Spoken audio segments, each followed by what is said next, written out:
Welcome to another episode of The King's Couch. Today on The King's Couch, I have the pleasure of interviewing a good friend of mine, Greg Keiling, a.k.a. G-Dog, as he's known in the San Diego community. Greg is a case manager for kids with disabilities, and he's also a humanitarian and a socialite. And he's been doing fundraising for Flight 93 and 9/11 for over 20 years, and this year marks the 20th anniversary of all of that, and we will talk about everything. It's a pleasure to have you here, Greg. How are you? I'm good. Thanks, Silo, for having me on. It's my pleasure. So, like all guests I have on the show, I like to go back to your roots in the beginning. Let's talk a little bit about where you were raised, how you got into music, your life influences, how you ended up here in San Diego, and eventually how we met at Brick by Brick. Yep. And what led you to start doing these charitable fundraising for Flight 93.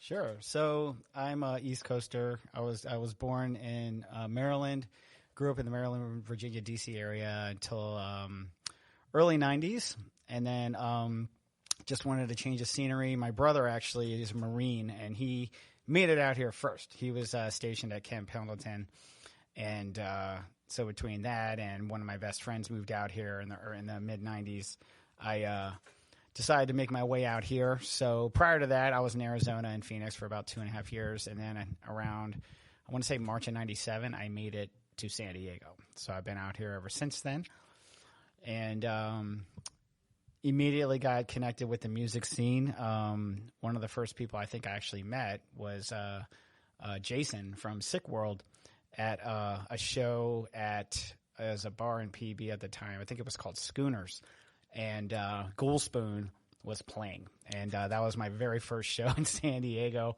and just kind of became a part of the music scene at that point became like my primary social outlet, and it's been like that to this day. So, and for those of you listeners out there that are unfamiliar with the company Sick World, because they have been defunct for quite some time now, Sick World was a very pioneering clothing company that put vulgar phrasing and satirical material on their shirts and revolutionized a whole new wave of just vulgar shirts, I guess, is the easiest way to really put it in a PC way. That's right. But yeah, shout out to Jason Shaw. Yep, absolutely.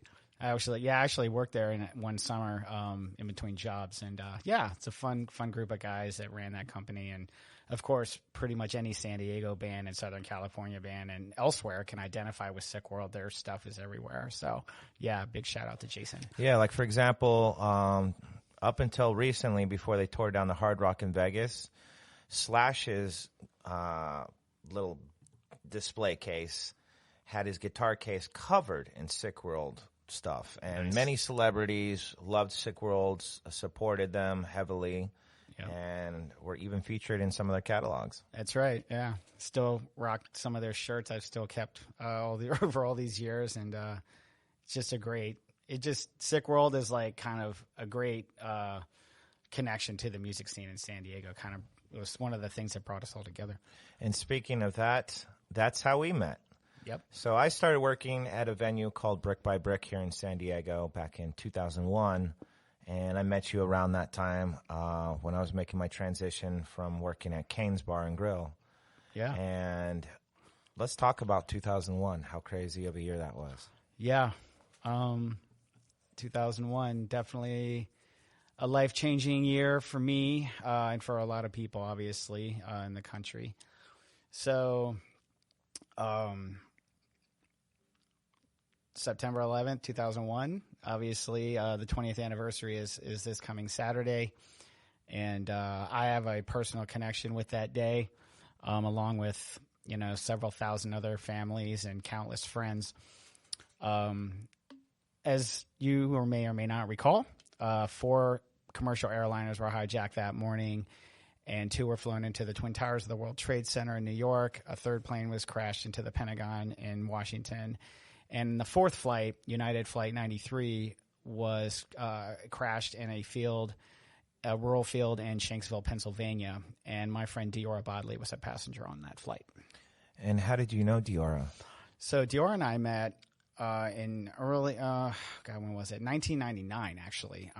At the time, I was working at a residential treatment center for kids who were child abuse victims, and every Wednesday we would take the kids to Helen Woodward Animal Center, which is over in Rancho Santa Fe, and Diora was a volunteer there, and that's how she and I had met. Was we would take the kids there once a week, and she wasn't there every Wednesday, but I saw her a handful of times anyway in her senior year over at Helen Woodward, and she was just wonderful to watch with the kids that I worked with, and just had this gift of making the kids forget about all the abuse and trauma that they've been going through their whole life, and the day-to-day routines of being in a residential treatment center. And they just were kids for like 2 hours every Wednesday, playing with animals and riding the horses around the arena, and Diora just made them feel like that.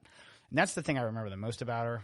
She, all the volunteers are awesome, but she definitely stuck out. And, in between working with the kids, we would talk about like bands and music and tattoos. Those were our two big subjects. And then in 99, so Diora was a lifer at La Jolla Country Day School here in San Diego, and she graduated in 99 and went on to Santa Clara University up in Northern California. And after she left La Jolla Country Day and moved up there, we lost touch, I only knew her at the Animal Center. But then the week after 9/11, Wednesday, September 19th to be exact, we returned to the Animal Center, and the staff there had informed me that she was on United Flight 93. And what was flooding through your mind at that time? Just instantly, I remember where we were standing when they told me, and it was right near the entrance. And I remember my mind went right back to the very first time I met her, which was about 20 feet from where I was standing in that moment. And then just our conversations and everything. So I had like that going on in my mind. And then I also had everything that was on television at the time, like, the ruins in New York City and the giant crater in the field in Shanksville, and just knowing that that's where her final resting place was. And it was extremely overwhelming, and it was really hard it was hard to let go of, and I carried a lot of anger and sadness about that for several years, actually. And I remember that. I remember that time in OB when you invited me to your home, and you had like a shrine set up for her and made me watch the ending of Flight 93, and I just saw that pain in your eyes, man. And we had that was 2004. We had just lost a friend, Paulette Valenzuela, a local musician. So I was also dealing with a lot of pain at the same time, and it was really rad to be able to, console one another. Right. Because I mean, I know you knew Paulette, but I'm not sure still to this day how close you guys really were. Not to the extent that she was with probably a lot of people in the scene. I had the biggest crush on Paulette, and we had this like interesting bond together. There's not a day that goes by that I don't think about her, and I'm sure you can relate about Diora. Same thing. Absolutely. But I remember that moment going back to that's when I first realized just how impactful this was, and hard for you to deal with. And I believe this was before you started doing the benefits. It was, it was probably almost 2 years before, or actually between 2 to 3 years prior to the first show. What year did you start it? The first show I did was September 11th, 2007. Okay. Yeah. So, let's talk a little bit about how you coped with that whole process and what led you and influenced you to want to help. Yeah. Okay. So, after in the months and several years that followed, it was just a really difficult thing to deal with. And, I tried my best to kind of just put it in a box and shove it in the corner, as they say. And that just wasn't working. And my family is from the East Coast, and like I had said earlier, and my parents live about 2.5 hours south of Shanksville, Pennsylvania, where Flight 93 crashed. And they went up right after the first anniversary. And every year during Christmas, I would fly home. And, I toyed around with the idea of going up to the crash site, and I just never could muster the courage. And then on December 26th of 2006 was my first visit. Christmas morning, 2006, my mom and dad were talking to me about it, and, they're just like, it's probably, we think it would be a really healthy thing for you to go and just kind of trying to find some sense of closure. I don't know. Closure is a tough one with this, because there's really no full closure. I think there were more along the lines of like not forgetting her, obviously, but coming to terms with what happened and kind of carrying her memory on in a more healthy way. Yeah. So I went up there, and I remember that day like it was yesterday. It was overcast, and it was kind of like wet snow, and because it's December in Pennsylvania, so the weather is pretty brutal that time of year. And I remember standing there, and we were standing at this little temporary memorial they had up, which was like basically a 40-foot chain link fence that was covered in mementos that people had left. And there was like a tall pole with an American flag, and there was like a cross hanging from the pole, and I can still hear the cross banging against the pole. And looking out at the crash site, it was about 800 yards out, and it was completely fenced off by the FBI. There was an American flag hanging on the fence as a landmark for, basically from that flag all the way back to the tree line was considered sacred ground, because they had recovered wreckage and human remains all the way 800 yards back from the impact. Anyway, I was there, and I just kind of started talking to Diora, and what can I do? What should I do? Like I'm at a crossroads here. And were you alone when I went in that moment, or in that moment I was, yeah. So like at the temporary site, there was this little tiny kind of like hut, and the Flight 93 the ambassador was there talking with my parents and some other people inside that little hut thing or whatever, and I was standing outside along the edge of the memorial and the temporary memorial there, and I just kind of reconnected with Diora, and I started to just bawl my eyes out, and I was like, what do I do? And, it just kind of like a light went off. I mean, I could hear her talking to me, and it was just like, we loved music. Remember those conversations we used to have? And I was like, oh my God, yeah. And she was like, you love music. You're so into the music scene. Take your love for music and all your friends and help build this memorial. And it was like, and in that moment, I remember being instantly so excited. Like it was this huge weight was lifted off my shoulders, and it was like all of a sudden like this call to action that I felt. And I remember telling my parents, and I was like, I could not wait to get back to San Diego and call my friend Lindsay and say, we got to put a beneficiary together for the memorial. Like, let's do an acoustic project. We'll get other bands in around San Diego, and we'll put a show together. And that was it. And then ever since then, it morphed into like a life of its own. I mean, I would just pick a date at Brick by Brick, and bands were like, is there a spot for us to play? Yeah. So, and I remember, was it like once or twice, Diora's mom actually flew all the way out to Brick by Brick for one of those events. She's been, to San Diego. Yeah. To be at Brick by Brick for one of those events. Yeah. And I know that, so yeah, Diora was born and raised here. So they were living here, up through 9/11, I think even a few years after that. When she was in San Diego, she was living in Mira Mesa. Oh. And then, of course, she moved to Santa Clara after she graduated. But when we started doing the shows, I want to say I can't honestly remember if Debbie, Diora's mother, was still living in San Diego or not. I know that she had moved up north to like this tiny little town in Washington State called Sequim. And then she's been like in North Carolina. I think her parents had a house out there. And then she was in Maryland. And now she's back in Long Beach. So she's been everywhere. Wow. Yeah. But yeah, Debbie has been to a handful of shows. Yeah. And I know I've met her at least a few times. Oh, yeah. Yeah. And she's just, whenever we do interviews with news stations or seminars, she will talk about how she feels so much love from the San Diego music scene. Love from so many people in the scene that didn't even know Diora when she was here, and it's just such a powerful thing. And she always jokes how, she with the love that she feels from the scene, she deals with it with a Tylenol and a shot of tequila from all the metal shows. So I think I had one of those with her. Yeah. I've had a few private conversations with her too, and she's a very strong lady. I can't imagine what it would be like to lose a child, especially in a manner like that. Yeah. That's a historic event. right. I can't imagine what it was like watching that feature film on Flight 93 either. I mean, Yeah. but yeah, I mean, I gotta say, G-Dog, I'm extremely proud of you Thank you. for carrying this torch for so long. And not only has Greg done Flight 93 and 9/11 fundraising events, but he's also done events for multiple different causes. So Correct. let's talk a little bit about that as well. Sure.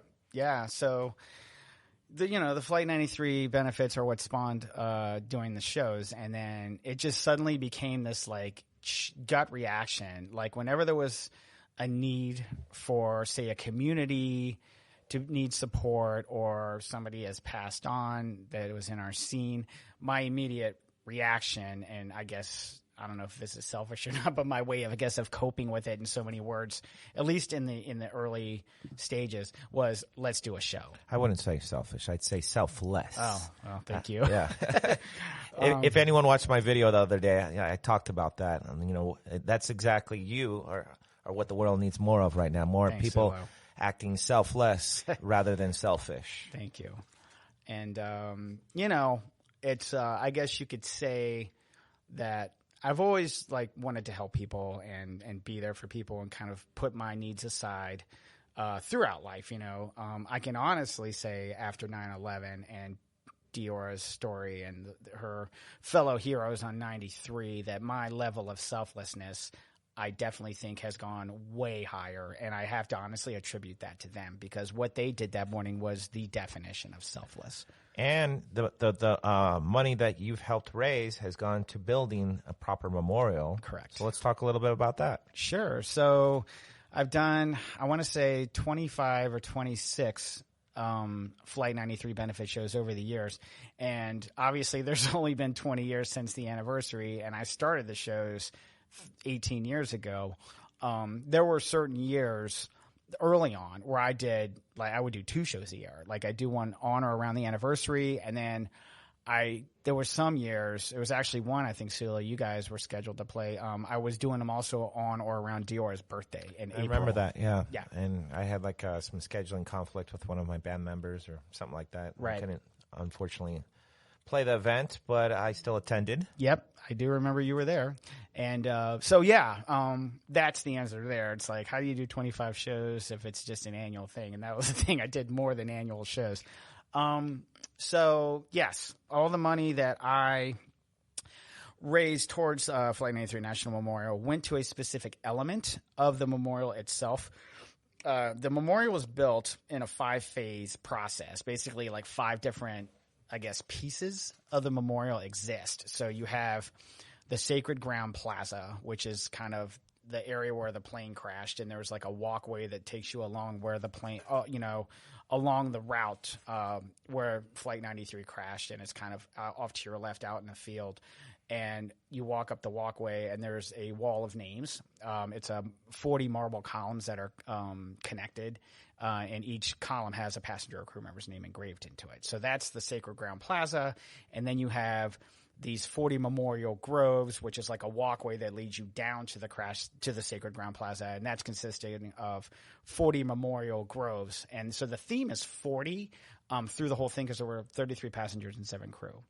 And it all leads to the crash site. Like from the very beginning, there's at the entrance for what I raised money for is what we call the Tower of Voices, and it's a 93-foot tower that has 40 different wind chimes in it, and they each make their own distinct sound. They're all different sizes, and they each make their own distinct sound to symbolize each passenger and crew member's individuality. But when they come together and in unison, they make this incredible music. So that's to symbolize their coming together on the morning of 9/11, fighting back against the terrorists. That's incredible. It's amazing. Yeah. And all the money we did, all the shows that everybody came to and all the bands that played, we raised just over $18,000, and that all went to the Tower of Voices. I like to think that we paid for Dior's chime. That's incredible. Yeah, it's amazing. And let's talk a little bit about it's more of a tribute, I should say, that you've had a leg in putting together for Dimebag Darrell from Pantera. Of course, yeah. So that was one of the most impactful musician deaths I've ever seen in my life. Absolutely. Especially in the San Diego metal community. I don't know how many people I saw, take it very personally. So many musicians were inspired by Dimebag. I personally myself was at a Damage Plan show only a few short months before that, and I got to hang out backstage with him, and his brother, and now his brother has passed on, Vinny. Yeah.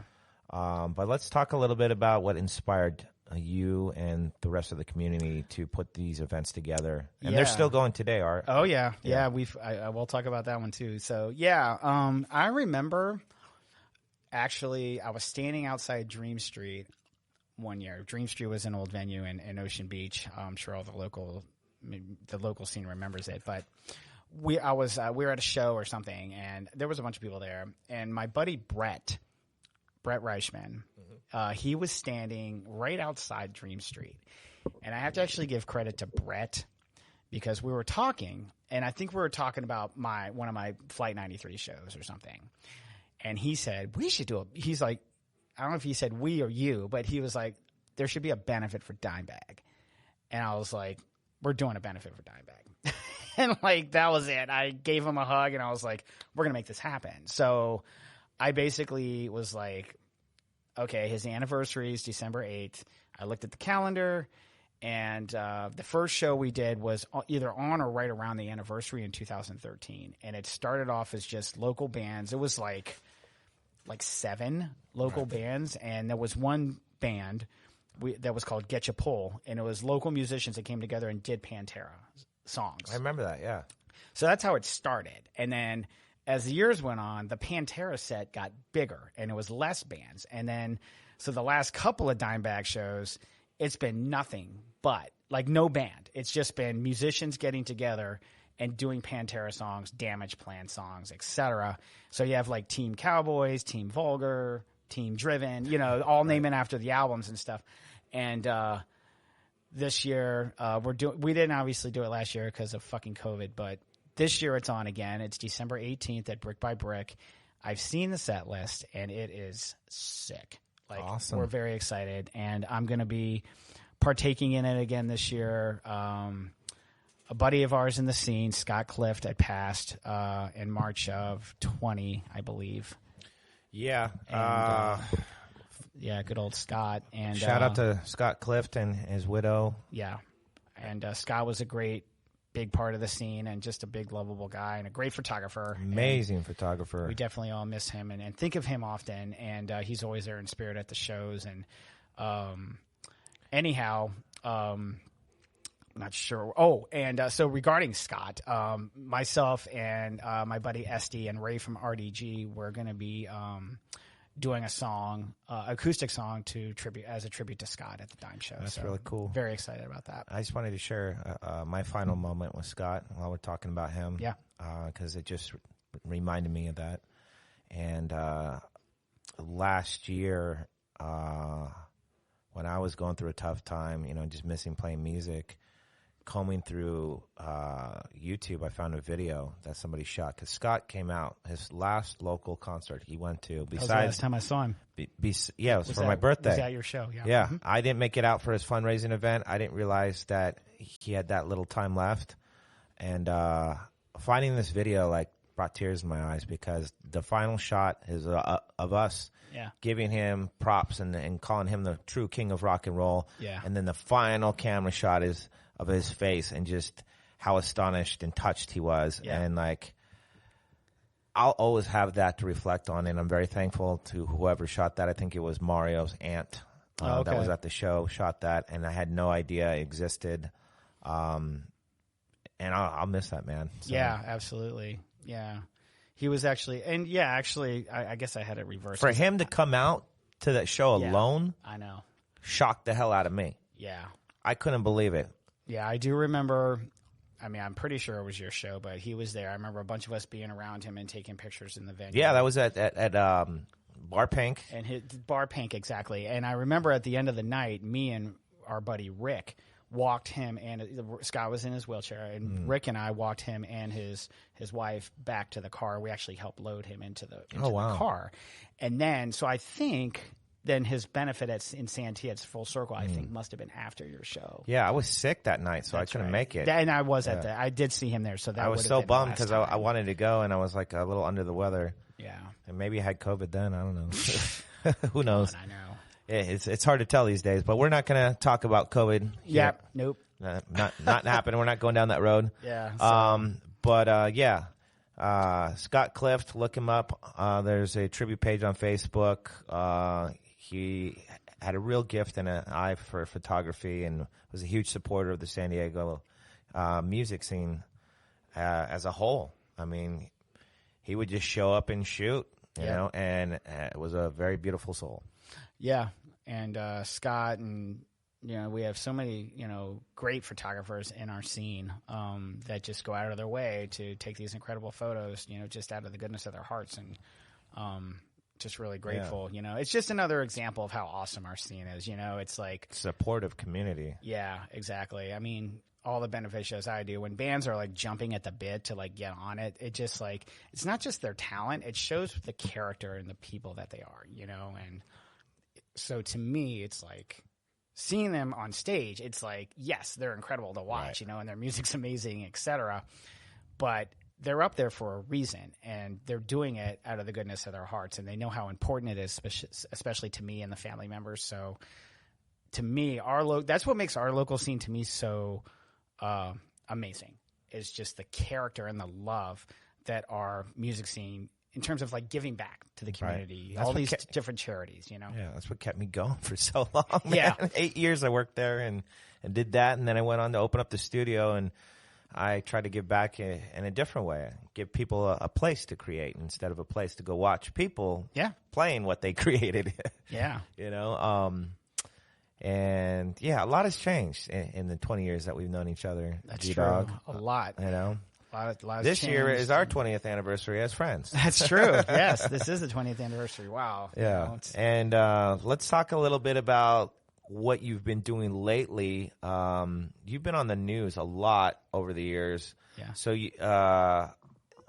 I'm still trying to wrap my brain around it a little bit and understand. It's like was it a stair climb? Is that right? Yeah. So the stair climb. So every year up until at least through 2019, there's been a here in San Diego an annual 9/11 Memorial Stair Climb, and it's occurred downtown at the Bayfront Hilton, and the Bayfront Hilton is about 30 to 33 stories high, and so basically the 9/11 Stair Climb, it consists of citizens, local citizens and firefighters, law enforcement, military, all climbing the stairs at the Bayfront Hilton.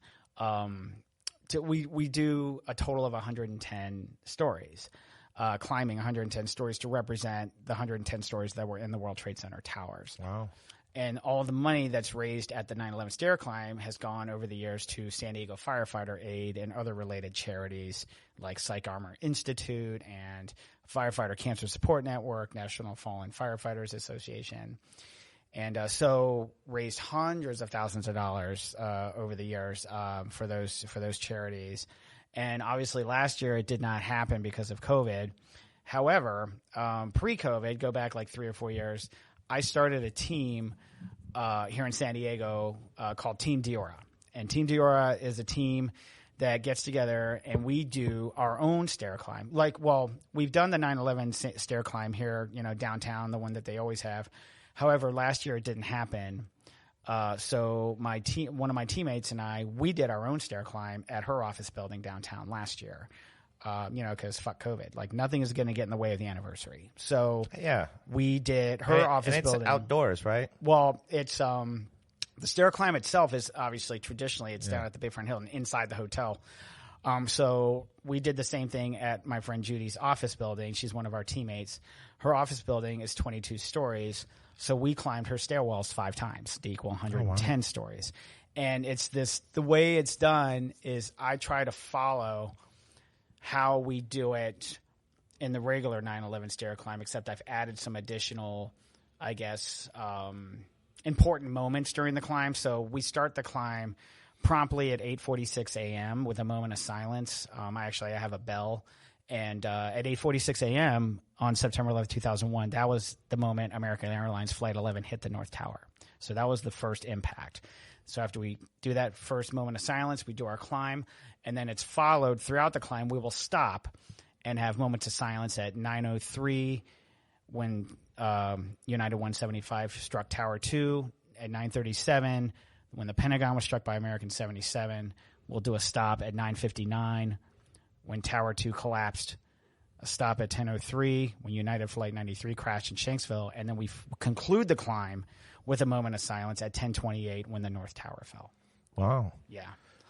So, and it gets very hot, gets very intense I can in the imagine. stairwells, but like people, you can tell, they're getting hot, and it gets very hot, especially in the regular stair climb because you have hundreds of people in the stairwells. Oh, that body heat added in the body mix. heat, Yeah. right. So you take that, and it's like that's what adds to the intensity because you think about all the people in the stairwells and the towers on 9/11, how hot it was, Right. and all the smoke and just the chaos, et cetera. And it's like I use those factors as motivation to do the climb. You know what I mean? Like, or you're climbing with firefighters who have 70 pounds of gear on. You know, it's like they didn't stop. Like these guys, 5 minutes before the towers collapsed, they were still climbing stories to go and try and get people.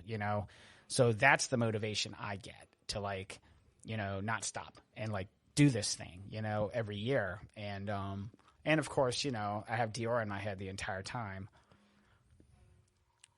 So it's very emotional, but it's a way to celebrate, Yeah. It's a way to celebrate everybody who was lost that day, remembering them.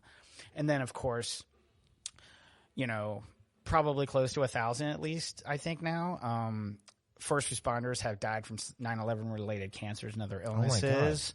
So from working ground zero. Really? Yeah. And then of course, it's just like this ripple effect, we went to Afghanistan, we launched our war on terror, in October of 2001. And, we've lost 3,500 service members in combat. And then you add on veterans who have taken their own lives, and so it's September 11th has spawned, it was a life-changing event in a lot of bad ways and in a lot of great ways in terms of bringing people together. This so-called war on terrorism that we've been fighting the last 20 years, Flight 93 was the first victory in that war on terror. Right. Yeah. They changed the trajectory of how terrorism was going to be dealt with. And they gave us hope that morning on such a dark day, that sacrificing their own life to save an untold amount of people at the Capitol. We found out after, the 9/11 Commission, through their investigation, had determined that Dior's flight, the terrorist target was the Capitol building that morning because Congress and the House were both in session. Wow. So they wanted to take out our government. Oh, wow. Yeah. So that was their intentions. And of course, we know they failed. Well, let's have a moment of silence for them and everybody else that has lost their lives through that tragic event and post.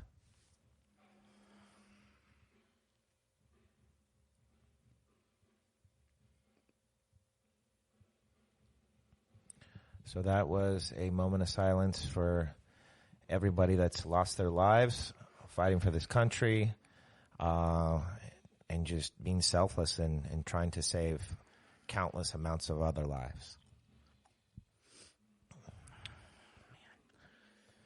Well, Sulo, I can't thank you enough, man, for letting me be on here.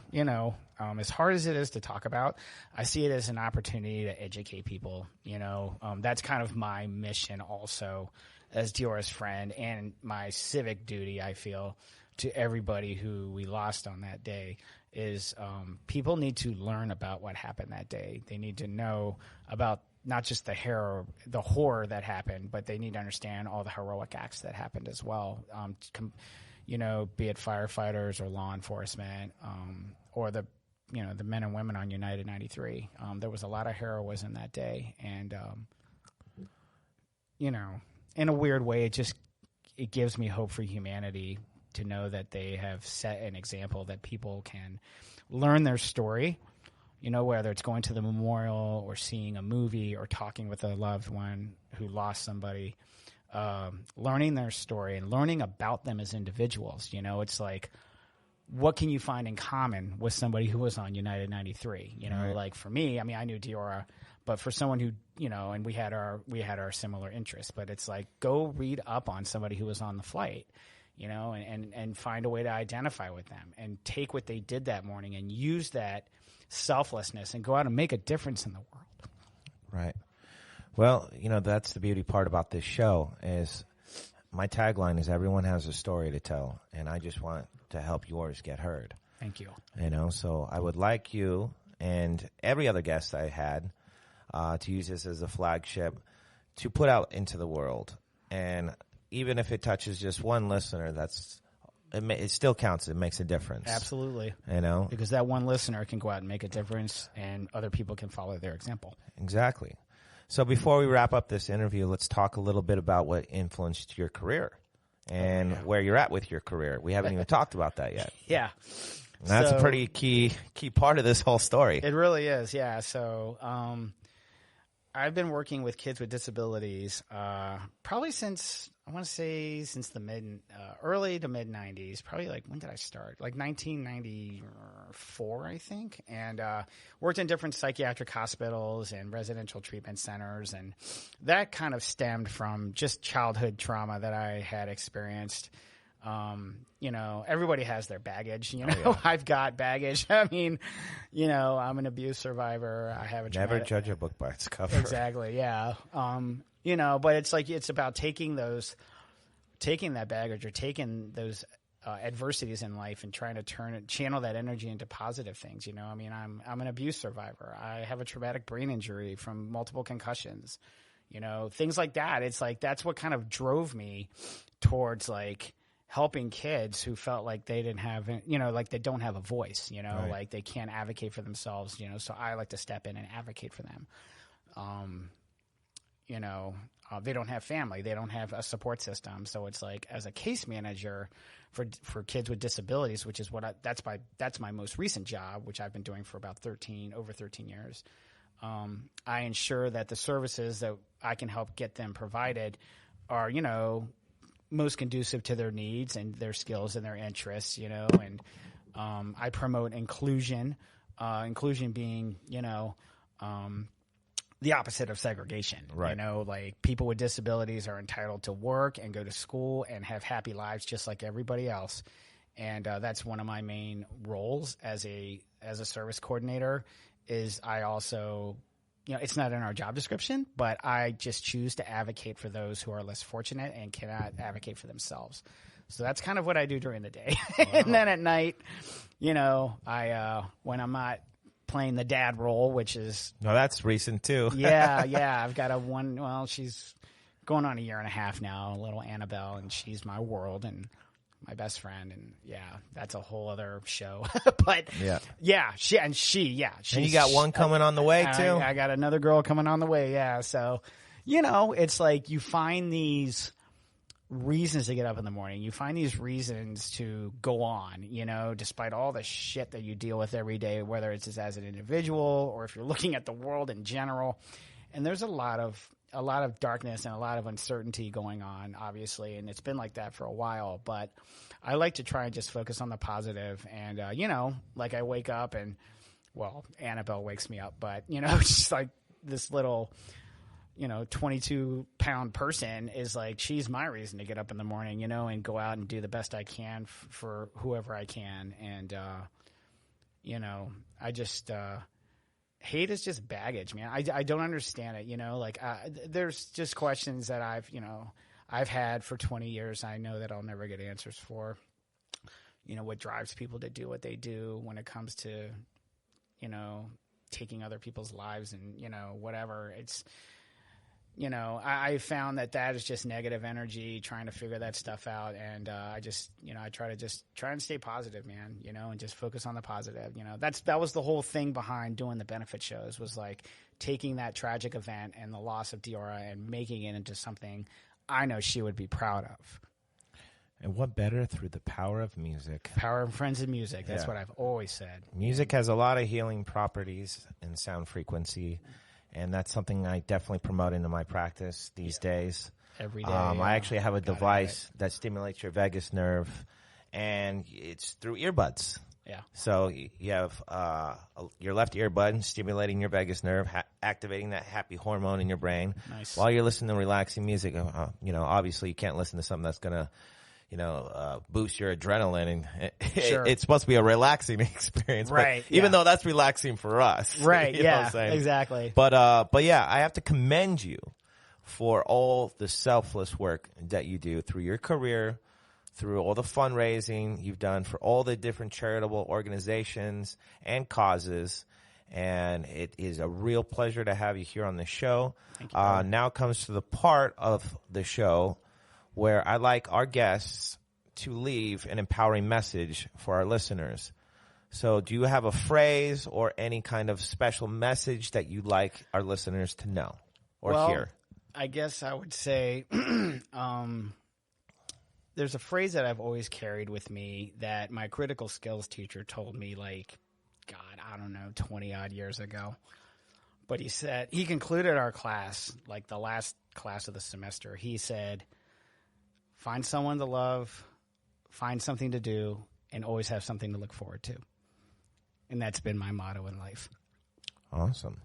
And if people want to follow you on social media or get involved in any of the charitable organizations that you're doing, how can they do that? So, yeah, I'm on Facebook just like the rest of the planet. So you can definitely find me on there. Constantly promoting the stair climb we're going to be doing. Team Diora has their own page, and we have our own individual pages. So if you find me on Facebook, just Greg Keiling, Keiling. Go to my page. I'll probably post it this evening again. I'll post all your links for everything on your profile too. Thank you, Sula. Don't worry about that. I got you covered there. Thank you. Yeah. We would greatly appreciate any, if you can donate, that's fantastic. In the very least, if you could just share the links, publicly, we're just trying to get the word out there. And so far, the community has been very responsive in supporting Team Diora, giving us a lot of great donations to support first responders with post-traumatic stress injuries. That's what we're raising money for this 9/11 anniversary. Okay. And your upcoming events. So we're doing the 9/11 stair climb on the anniversary, Saturday, September 11th. And then in the evening will be my annual 9/11 benefit show at Brick by Brick. It's going to have 4 bands, Sleeping Faceless, Defy the Tyrants, God Hammered, and Agori will be performing at Brick by Brick. And I definitely want to give a shout out to Brick by Brick. They're like a second family. I love all those guys. Big shout out to Brick by Brick. Yeah. That was my home, away from home for many years. Yeah, I've always called it like my second office. I mean, yeah. And home, yeah. There's no greater venue. There just isn't. There never will be, as far as I'm concerned. That's awesome. Greg, it's been an absolute pleasure having you on the show. Thanks, brother. Do you have any final words? Just love each other, man. And this coming Saturday, September 11th, say a prayer for Diora, and please never forget. Never forget. You heard it from Greg. And that wraps up another episode of The King's Couch. I'm your host, Sulo King. And like I always say, stay radical.